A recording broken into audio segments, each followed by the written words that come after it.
하나님 말씀 요한 2서 9절에서 11절 말씀입니다.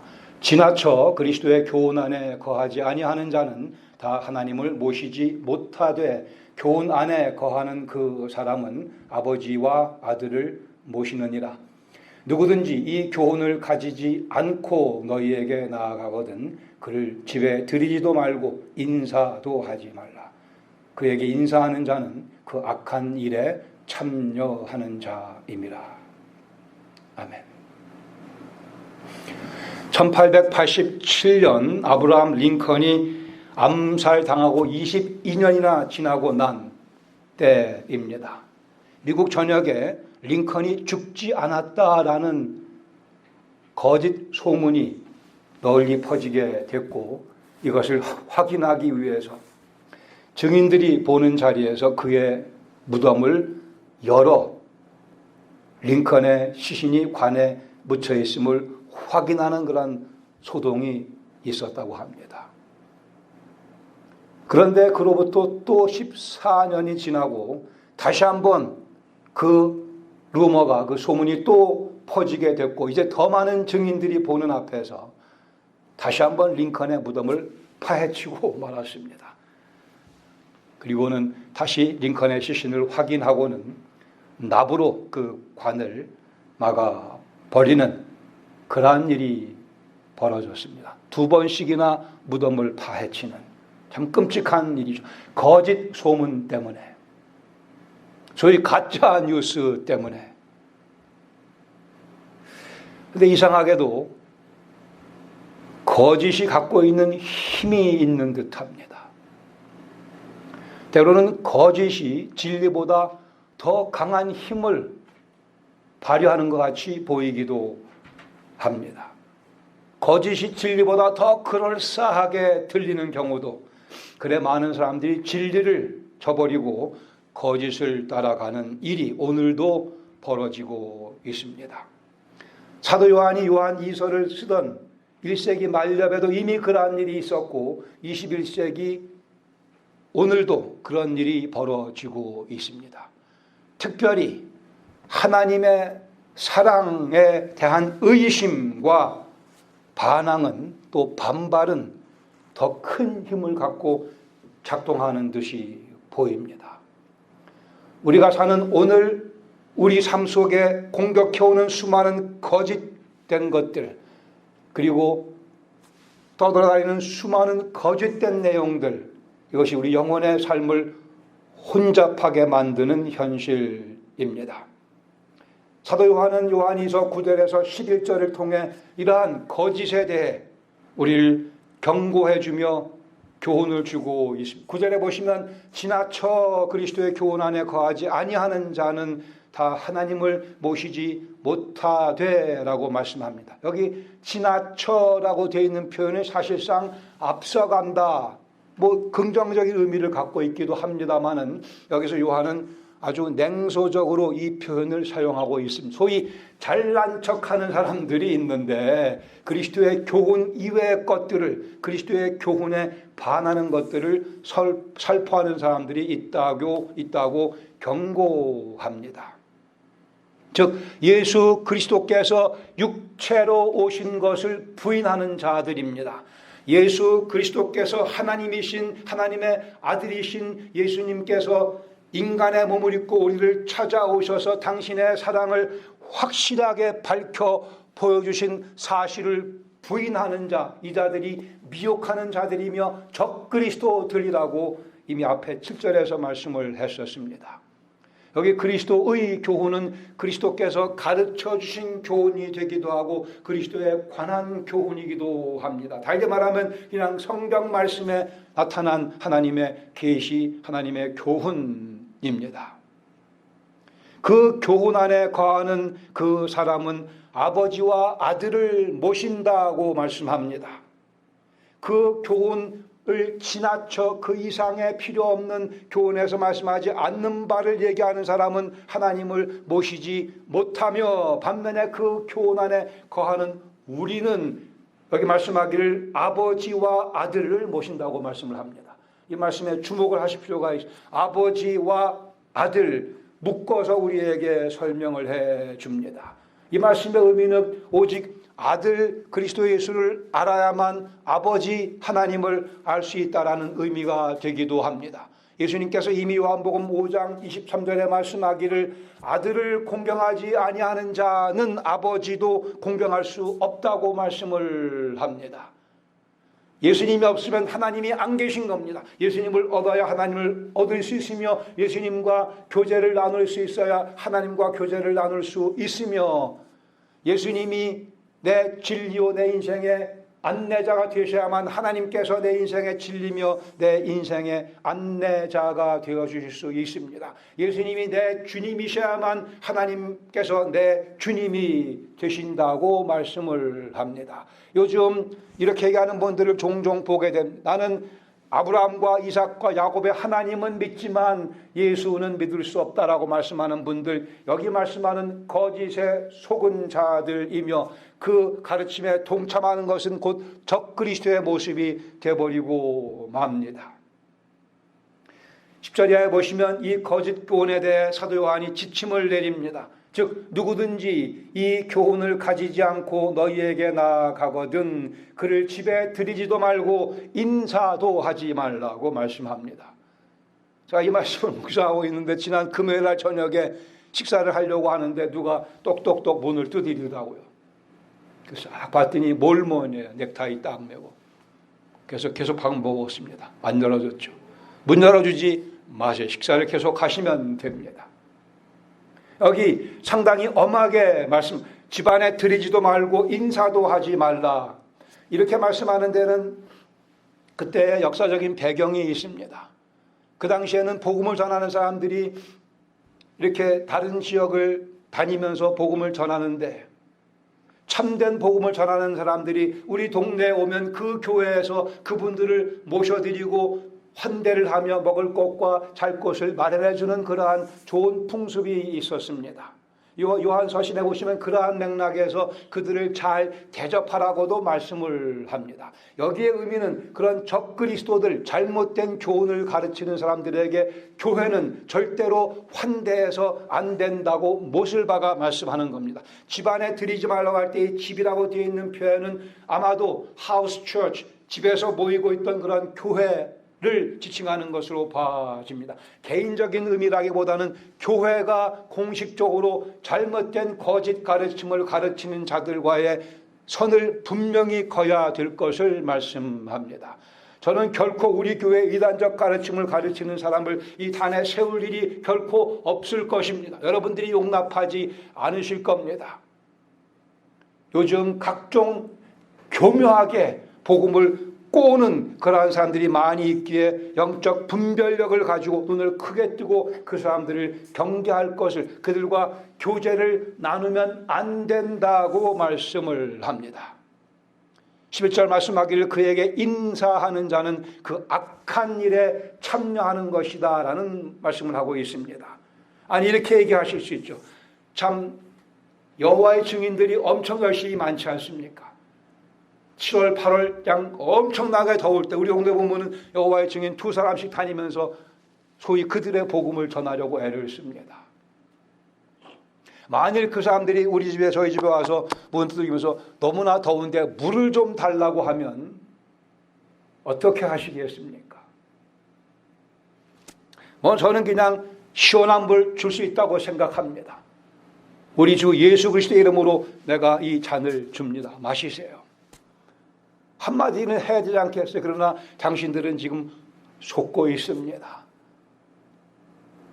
친절을 베푸는 것은 괜찮습니다. 원수도 사랑해야 되니까. 여기 그러나 집에 들이지 말고 인사도 하지 말라고 하는 말씀은 그들의 가르침에 동조하는 그러한 자세는 결코 취해서 안 된다고 하는 말씀입니다. 진리를 거부할 때 사랑은 없습니다. 진리를 거부할 때 사랑은 그 한계에 다다르고 맙니다. 혹독하리만큼 잘못된 가르침에 대해서는 선을 긋는 것이 실상 참된 사랑이기도 합니다. 우리는 진리로 사랑을 보호해야 하며 참된 사랑은 진리 가운데서만 가능하기 때문입니다. 진리 곧 예수 그리스도께서 육체로 오신 이 사건, 성육신 사건, 여기에 우리는 한치의 양보도 있어서 안 될 것이라 말씀합니다. 진리 중에 진리이신 예수 그리스도, 하나님께로부터 계시된 예수 그리스도, 그분의 성품 인격과 그분의 사역의 내용은 우리는 분명히 이해하며 확신하며 지켜나가야 될 책무가 우리에게 주어져 있습니다. 두 개 정도의 교훈을 함께 이 말씀 가운데 나온 첫 번째 그리스도의 교훈을 다시 한번 확인해 보시기 바랍니다. 내가 믿고 있는 바가 무엇인가? 아니 정말 내 목에 칼이 들어와도 부인할 수 없는 진리의 내용들이 있습니다. 때로는 양보를 해도 그리 중요하지 않은 문제가 있지만 목에 칼이 들어와도 순교할 만큼 가치가 있는 그러한 가르침들이 성경에 계시되어 있습니다. 아주 우아한 파티가 열리고 있고 사람들이 많이 초대됐습니다. 식사 전에 나오는 멋진 스낵, 아주 고급스러운 크래커 위에다가 치즈, 베이컨 칩스, 올리브 등등이 놓여져 있고 거기에 개밥을 같이 올려놨습니다. 이 음식을 준비한 사람은 막 요리 학교를 졸업한 사람이에요. 자기의 솜씨를 뽐내보기 위해서 이렇게 맛있는 것들을 많이 올려놓고 거기에 사람이 먹어서 안 되는 개밥을 올려서 내놨더니만 사람들이 맛있다고 하면서 그것을 마구 먹어대는 모습을 보며 이 사람은 속으로 웃었다고 합니다. 나쁜 사람이죠. 나쁜 사람이죠. 나쁜 사람입니다. 거짓 교사들은 맛있는 것들을 많이 제공합니다. 그럴싸한 것들을 많이 주면서 거기에 우리가 먹으면 안 되는, 먹으면 오히려 죽을 수 있는, 죽게 되는 개밥을 올려놓고 요즘 유튜브에 보시면 이런 게 너무나 많이 난무하고 있습니다. 다시 한번 복습하시기 바랍니다. 우리가 목숨을 내걸고 사수해야 될 내용들, 첫 번째 내용은 예수 그리스도께서 사람이 되어 우리를 찾아오셨다고 하는 사실입니다. 우리 죄인들을 구원하시기 위해 하나님이신 예수님께서, 하나님의 아들이신 예수님께서, 아들 하나님이신 예수님께서 사람이 되어 우리를 찾아오신 사실, 이것이 여기에 우리의 생명이 놓여져 있으며 여기에 우리의 소망이 놓여져 있기 때문입니다. 결코 부인할 수 없는, 따라서 이에 따라 자연스럽게 나오는 것이 동정녀 탄생입니다. 하나님께서 처녀 마리아의 몸을 통해서 성령으로 예수님 잉태케 하시고 사람의 남자 아버지가 없는 죄인의 피가, 죄인의 DNA가, 죄인의 영적 DNA가 섞이지 않은 죄 없는 사람의 모습으로 예수님께서 오신 사건, 이것이 처녀 동정녀 탄생의 의미입니다. 이 사실을 부인하는 순간 우리의 믿음은 다 무너지며 우리의 구원은 다 날아가 버리고 맙니다. 우리의 죄를 위해 대신 죽으실 분은 죄 없는 분이셔야 되기 때문에, 그러기에 또한 동시에 그리스도의 대속의 죽음, 내 죄를 대신 짊어지고 돌아가신 예수님, 대신 이 표현이 성경에서 가장 중요한 전치사라고 누군가 얘기했습니다. 우리를 위하여, 나를 대신하여 죽으시고 또한 동시에 부활하시되 육체를 입고 부활하신, 그러기에 떡도 드시고 고기도 드신 육체를 입고 영광스러운 육체로 입고 부활하신 예수님을 꼭 믿어야만 우리가 부활의 소망을 가지고 살아갈 수 있으며, 그것이 성경의 가르침입니다. 따라서 예수님이 하나님이신 동시에 우리가 아버지 하나님이라 부르는 그 하나님도 하나님이시고, 우리 속에 예수님 믿고 난 다음에 내재하시는 성령 하나님도 하나님이시기에 우리가 삼위일체라는 그런 개념을 부인할 수가 없습니다. 성경 곳곳에서 성부 하나님이 하나님이시며 성자 하나님이 하나님이시며 성령 하나님이 하나님이심을 반복해서 가르쳐 주고 있기에 한 하나님께서 세 인격으로 존재하신다. 글쎄요, 세 개의 동심원을 생각하면 좋을지 모르겠지만 우리가 단 깨달을 수 없는 신비 가운데 신비, 하나님께서 존재하시는 양식입니다. 성부, 성자, 성령 한 하나님이 세 위로 One God in three persons 이렇게 표현하기도 하죠. 세 인격을 가지신 그러나 한 하나님.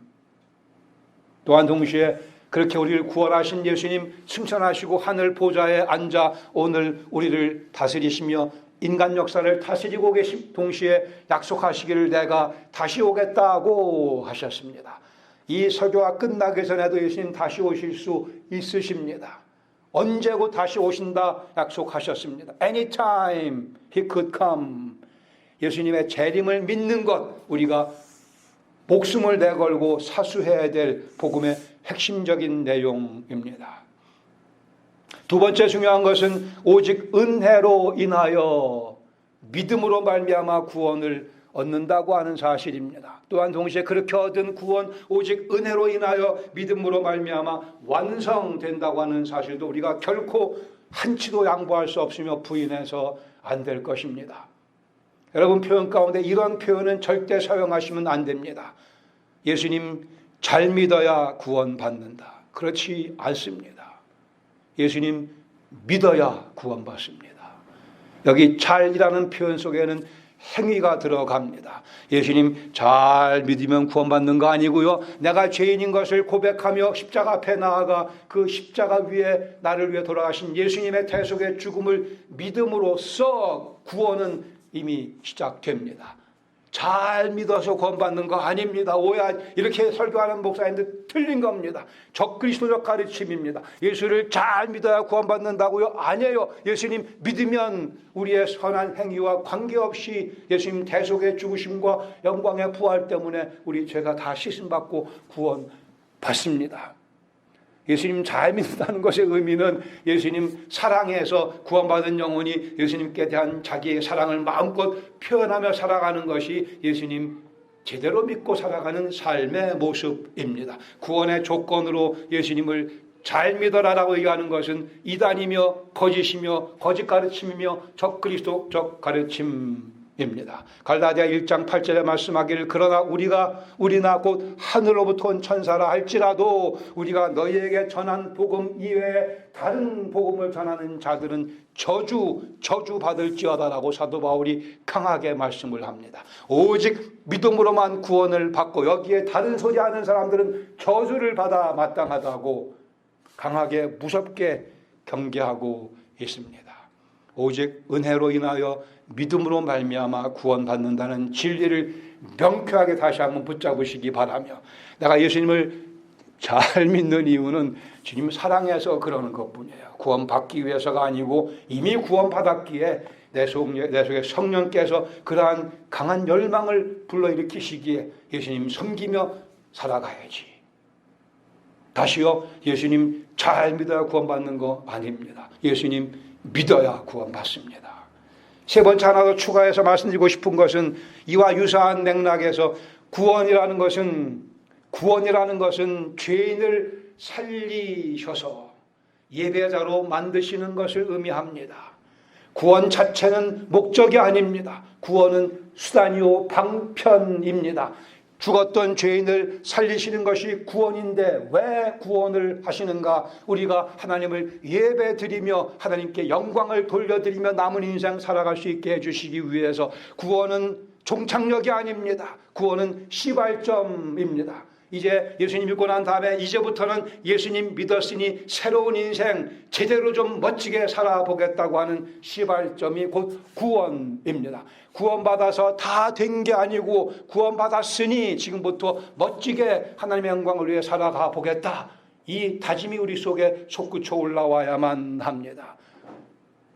이 가르침이 약하기 때문에 오늘날 교회의 기능을 제대로 발휘하지 못하며 그리스도인들의 뛰어난 모습을 통해 하늘에 계신 우리 아버지께 영광이 제대로 돌려드려지지 못하고 있다 여겨집니다.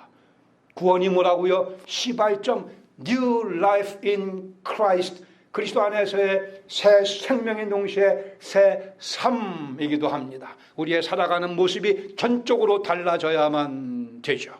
그래야만 예수 그리스도께서 나를 구원하신 사실이 드러나게 되니까는요. 시대는 변해도 절대 변하지 않는 하나님 말씀인 성경의 절대적인 진리, 이런 절대적인 진리가 있다고 믿는 사람, 갤럽 조사에 의하면, 조지 바나의 조사에 의하면 미국 사람 가운데 34%가 절대 진리가 있다고 믿는다고 합니다. 거듭났다고 하는 그리스도인들을 대상으로 같은 질문했을 때에 46%가 그리 믿는다고 답을 했다고 합니다. 정확할 사실입니다. 거듭났다면서요. 그러면서 성경 말씀이 절대적인 하나님의 진리라고 하는 사실에 46%만 동의하다니요. 이 무슨 소리입니까? 반이 더 되는 거듭났다고 하는 사람들이 절대 진리가 없다고 얘기하면 예수님께서 사람으로 우리를 찾아오신 사건의 의미는 도대체 무엇입니까? 이게 현실입니다. 개탄할 노릇이죠. 목사들 책임이라고 봅니다. 말씀을 제대로 못 가르친 결과라고 생각이 되죠. 삼위일체 하나님을 못 믿겠다는 거듭난 그리스도인이 가능하겠습니까? 오직 은혜로 인하여 믿음으로 말미암아 구원받을 수 있다는 사실을 믿지 않는 거듭난 그리스도인이 과연 있을 수 있겠습니까? 이 통계가 틀렸기를 바랄 뿐입니다. 거짓이 참으로 판치는 그러한 세대에, 거짓이 진리를 몰아내버리는 그러한 시대에 살고 있습니다. 우리는 적그리스도와 같은 편에 설 수 없습니다. 우리는 예수 그리스도의 제자입니다. 그의 핏값으로 사신 바 된, 그러기에 우리에게는 분명한 이 말씀에 대한, 예수 그리스도께서 사람으로 육신으로 이 땅을 찾아오신 사건에 대한 분명한 확신과 더 나아가 목숨을 내주고라도 이 진리를 사수하기 원하는 다짐이, 믿음이 우리에게 꼭 필요하다 믿습니다. 그러기에 두 번째, 그리스도의 교훈을 우리는 계속해서 배워 나가야 합니다. 하나님 말씀을 제대로 몰라서 흔들리는 겁니다. 왔다 갔다 하는 겁니다. 그리스도의 교훈을 배우기 위해서는 그리스도와 함께 시간을 많이 보내는 것 이외에는 달리 방법이 없습니다. 예수님께서 제자들을 부르신 첫 번째 목적은 자기와 함께 있게 하시기라 말씀하셨습니다. 귀신 내쫓고 복음을 전도하는 것도 있지만 먼저는 예수님께서 제자들을 불러 당신과 함께 시간을 보내도록 하시기 위해, 오늘 우리에게 필요한 것은 예수님과 함께 시간을 보내는 일입니다. 하나님 말씀을 펴놓고 예수님과 함께 시간을 보내는 그 습관이 결정적으로 중요합니다. 많은 그리스도인들이 이 습관을 경시하기 때문에 거듭났다고 하면서도 엉뚱한 소리를 하는 그런 일이 벌어지고 있는 것이죠. 예수님께서 승천하신 후에 당신의 영, 성령님을 우리 믿는 사람들의 몸속에 내재하게 하셨습니다. 계속 거하게 그리고는 요한 1서 2장 27절에 말씀하기를, 너희는 주께 받은 바 기름 부음이 성령께서 너희 안에 거하시나니 아무도 너희를 가르칠 필요가 없고 오직 그의 기름 부음이, 즉 성령께서 모든 것을 너희에게 가르치시며 또 참되고 거짓이 없으니 너희를 가르치신 그대로 주 안에 거하라 라고 말씀합니다. 성경 말씀을 펴서 말씀을 묵상해 나가면 성령께서 우리 속에서 가르쳐 주신다고 말씀을 했습니다. 그런 경험을 이미 많이 해보신 줄로 압니다. 제가 다시 한번 말씀드릴게요. 유튜브 뒤적거리면 뭐 재미있는 내용 있나? 월드컵 하이라이트를 보세요. 이름도 모르는 이상한 소위 목사란 조심하시기 바랍니다. 낮잠을 자세요, 차라리. 아니면 미식축구 달라스 카우보이즈 하이라이트를 보시든지요. 엉뚱한 데 시간을 낭비하지 마시기 바랍니다. 우리에게 가장 새로운 것이 있다면, 가장 골수가 되는 그러한 좋은 것이 있다면 예수님께로부터 옵니다. 유튜브 뒤적거리지 마시고 그 시간에 성경 말씀을 열고 성령님의 도우심을 구하며 성령께서 말씀해 주시옵소서, 제가 예수님께 더 가까이 나가기 원한다고 기도하며 성경을 읽으시기 바랍니다. 이미 다 아는 말씀이라고 넘겨버리지 마세요. 이미 다 아는 말씀이겠으나 그 말씀을 통하여 다시 한번 성령께서 내 속에 힘을 북돋아 주시며 명쾌한 통찰력을, 영적 통찰력을 공급해 주십니다. 다시요, 이름 잘 모르는 이상한 사기꾼들 엄청나게 많습니다. 조회수 보고 무조건 따라가지 마세요. 잘 인정된 분들의 그런 말씀을 듣는 것은 필요하겠으나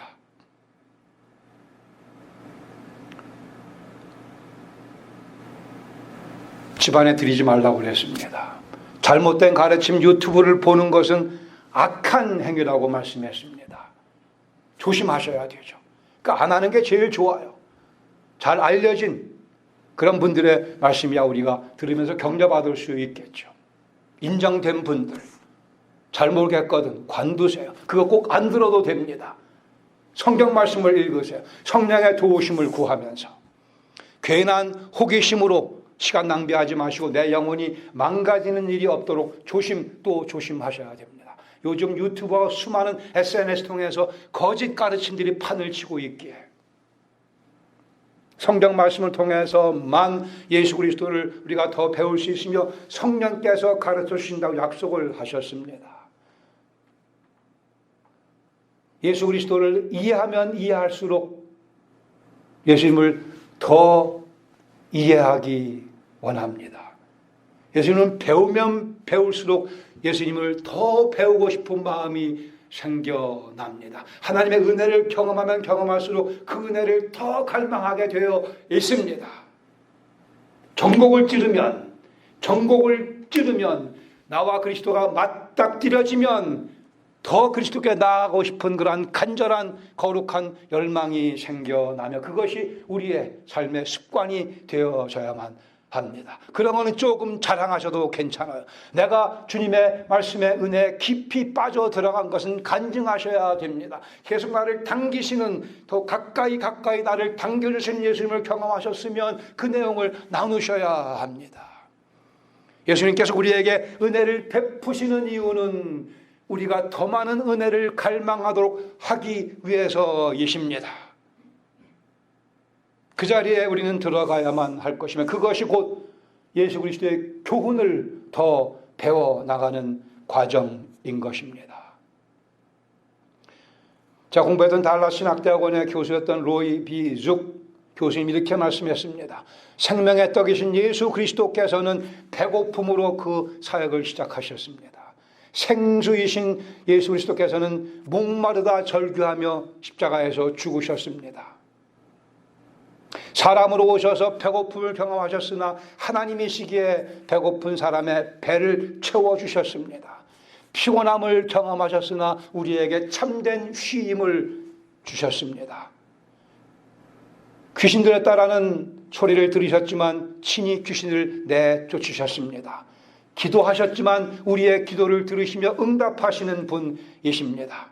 눈물을 흘리셨지만 우리 눈물을 닦아주십니다. 은 30에 팔려가셨지만 당신의 핏값으로 우리 영혼을 사셨습니다. 도살장으로 끌려간 양이셨지만 예수님께서는 우리의 선한 목자이십니다. 예수님께서는 당신의 목숨을 내어주면서 죽으셨습니다. 그 죽음을 통해 그러나 죽음을 죽이셨습니다. 이분이 우리의 주 예수 그리스도이시며 육신으로 우리를 찾아오신 하나님의 아들이십니다. 우리는 이 예수님께 더 가까이 나가는 것 이외에 달리 방법이 없으며 여기에 은혜가 있으며 평강이 있으며 자비와 긍휼이 있으며 자신감이 있으며 겸손함이 있으며 담대함이 있으며 인생의 풍요로움이 넣어져 있습니다. 가히 자랑할 만한 삶이요 선포할 만한 삶의 내용입니다. 예수님을 가까이 함으로써 내가 예수님의 사랑을 더 깊이 체험하고 있다고 확신할 수 있어야 합니다. 예수님 앞에서 시간을 많이 보내심으로 진리를 더 명쾌하게 깨닫고 있다고 간증할 수 있어야만 합니다. 예수님의 지혜가 내 머리와 내 가슴 속으로 전달되어지는 그 시간, 예수님의 거룩하심이 내 생각과 내 삶 속으로 전달되어지는 그 경험, 이것이 교훈을 더 잘 깊이 있게 배워가는 과정일 것입니다. 거짓이 판치고 있기에 우리가 주님 앞에서 중요합니다. 감히 은혜로, 세상이 거짓으로 가득 차 있기에 우리가 주님의 도구가 되어 쓰임 받아야만 됩니다. 이것이 그리스도 예수의 복음이 우리에게 주는 새 생명의 묘미이며 영광이며 선물이기도 합니다. 거짓 교훈을 구별하며 계속해서 진리 가운데 거룩함과 풍요로움을 즐기는 삶, 그리스도 영광을 위해서 살아드리시기를 부탁드립니다. 같이 기도하겠습니다.